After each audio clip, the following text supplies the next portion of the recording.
12వ సర్గము అశ్వమేధయాగమునకు ఏర్పాట్లు చేయుటకై దశరథుని ఆదేశము.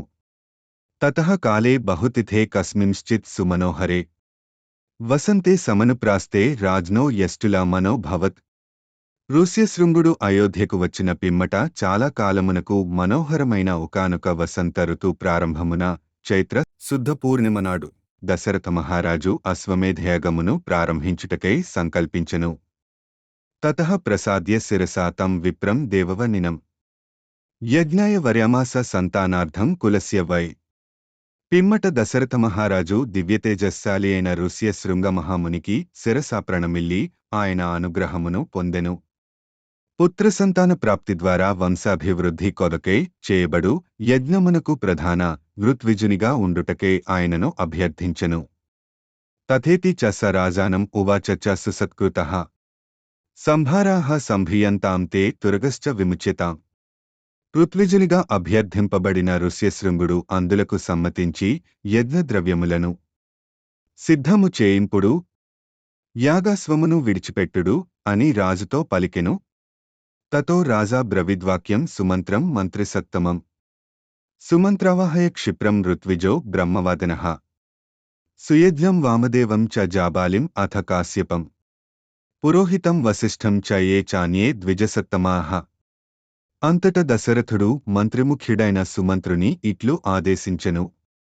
సుమంత్ర, వేద పండితులను ఋత్విజులను ఆయన సుయజ్ఞని, వామదేవుని, జాబాలిని, కాశ్యపుని, పురోహితుడైన వసిష్ఠుని, అట్లే తదితర ద్విజోత్తములను శీఘ్రముగా వెంటగొని రమ్ము అని. తతః సుమంత్రస్త్వరితం గత్వా త్వరిత విక్రమః సమానయత్ స తాన్ విప్రాన్ సమస్తాన్ వేదపరగాన్. అనంతరము శీఘ్రగమనుడైన సుమంత్రుడు త్వరత్వరగా వెళ్లి వేదపారంగతులైన ఆ బ్రాహ్మణోత్తములను అందరినీ వెంటబెట్టుకుని వచ్చెను. తాన్ పూజయిత్వా ధర్మాత్మా రాజా దశరథస్తదా ధర్మార్థసహితం యుక్తం స్నక్ష్ణం వచనమబ్రవీత్. ధర్మాత్ముడైన దశరథ మహారాజు వారిని పూజించి ధర్మార్థ సాధనకు ఉపయుక్తములగు మధురవచనములను పలికెను.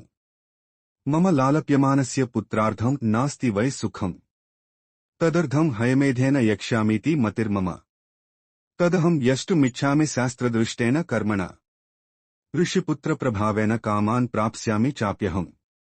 పుత్రుల కొలంకై తపనతో తహతహలాడుచున్న నాకు మనశ్శాంతియే కలవైనది.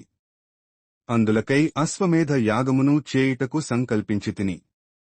ఆ యజ్ఞమును విధివిధానముగా చేయగోరుచున్నాను. ఋష్యశృంగుని ప్రభావము చేత నా కోరికలు సిద్ధించును. తతః సాధ్వితి తద్వాక్యం బ్రాహ్మణాః ప్రత్యపూజయన్ వసిష్ఠప్రముఖాః సర్వే పార్థివస్య ముఖాచ్యుతం ఋష్యశృంగపురోగాశ్చ ప్రత్యూచున్హ నృపతిం తదా సంభారాః సంభ్రియంతాం తే తురగశ్చ విముచ్యతాం సర్వథా ప్రాప్స్యసే పుత్రాంశ్చతురో మిత విక్రమాన్ యస్య తే ధార్మికీ బుద్ధిన్హ ఇయం పుత్రార్థమాగత. పిమ్మట వసిష్ఠుడు మొదలగు బ్రాహ్మణోత్తములందరునూ రాజు పలికిన మాటలను విని బాగు బాగు అని అభినందించిరి. ఋష్యశృంగుడు మొదలగు విప్రులు రాజుగారితో యాగమునకు అవసరమైన వస్తువులను తెప్పింపుడు, యజ్ఞాశ్వమును విడిచిపెట్టుడు, పుత్రప్రాప్తికై అశ్వమేధయాగమును చేయవలనను సత్సంకల్పము నీకు కలిగినందువలన అమిత పరాక్రమశాలురైన 4 కుమారులను నీవు పొందగలవు అని సాదరముగా పలికిరి.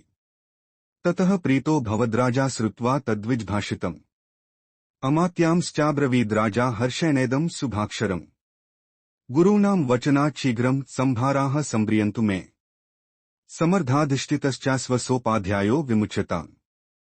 బ్రాహ్మణులు పలికిన ఆ మాటలను విని దశరథుడు మిక్కిలి సంతసించెను. పిమ్మట మహారాజు ఆనందముతో మంత్రులను ఉద్దేశించి ఈ శుభవచనములను పలికెను. గురువుల ఆదేశానుసారము యజ్ఞ సామాగ్రిని తెప్పింపుడు. 4 ఋత్విజులు ముందు సాగిపోవుచుండగా సమర్థులైన 400 మంది యోధుల రక్షణలో యజ్ఞహయమును విడిచిపెట్టుడు. సరైవాశ్చోత్తరే తీరే యజ్ఞభూమిర్విధీయతాం శాంతయశ్చాభివర్ధంతాం యథాకల్పం యథావిధి శక్యః ప్రాప్తుం అయం యజ్ఞః సర్వేణాపి మహీక్షిత నాపరాధో భవేత్ కష్టో యద్యస్మిన్ క్రతుసత్తమే ఛిద్రం హి మృగయంతే త్ర విద్వాంసో బ్రహ్మరాక్షసాః నిహతస్య చ యజ్ఞస్య సద్యః కర్తా వినశ్యతి. తద్యథా విధిపూర్వం మే క్రతురేష సమాప్యతే తథా విధానం క్రియతాం సమర్థాః కరణేష్విహ. సరయూ నదికి ఉత్తర తీరమున యజ్ఞభూమిని సిద్ధపరచుడు. క్రమము తప్పకుండా శాస్త్రోక్తముగా విఘ్న నివారకములైన శాంతి కర్మలను జరిపింపుడు. ఈ అశ్వమేధ మహాయజ్ఞమును ఆచరించుటలో కష్టములుగాని అపచారములుగాని సంభవించు అవకాశమే లేకున్నచో సామాన్యులైన రాజులు అందరునూ ఈ యజ్ఞమును చేయుటకు పూనికొనియుండెడివారే. విద్వాంసులైన బ్రహ్మరాక్షసులు యజ్ఞకార్యమునందలి దోషములను వెదకుచుందురు. వారు యజ్ఞమును భంగపరచుటకు యత్నించుచుందురు. యజ్ఞమునకు విఘ్నము కలిగినచో వెంటనే కర్త నశించును. నేను సంకల్పించిన ఈ అశ్వమేధయాగము ఎట్టి లోపములు దోషములు లేకుండా యథావిధిగా పరిసమాప్తమగునట్లు చూడుడు. కార్యనిర్వహణము నందు మీరు మిక్కిలి సమర్థులుగదా. తథేతి చ తతః సర్వే మంత్రిణః ప్రత్యపూజయన్ పార్థివేంద్రస్య తద్వాక్యం యథాజ్ఞప్తం ఆకుర్వత తతో ద్విశాస్తే ధర్మజ్ఞౌ అస్తువన్ పార్థివర్షభం అనుజ్ఞాతాస్తతః సర్వే పునర్జగ్ముహ యథాగతం. ఆ మంత్రులందరునూ మహారాజు యొక్క ఆజ్ఞలను విని ప్రభువులు ఆదేశించినట్లే అని ఆయనను ప్రశంసించుచూ తదాజ్ఞలను నిర్వర్తించిరి. ఆ బ్రాహ్మణోత్తములందరునూ ధర్మజ్ఞుడైన మహారాజును కొనియాడిరి. ఆయన అనుజ్ఞను గైకుని వారు అందదునూ తమ తమ నివాసములకేగిరి. గతేష్వథ ద్విజాగ్ర్యేమ మంత్రిణస్తాన్ నరాధిపః విసర్జయిత్వా స్వం వేస్మ ప్రవివేశ మహాద్యుతః. విప్రులందరును వెళ్లిన పిమ్మట మిక్కిలి తేజస్శాలి అయిన దశరథుడు మంత్రులనందదిని పంపివైచి తాను తన ప్రాసాదమునకు వెళ్లేను.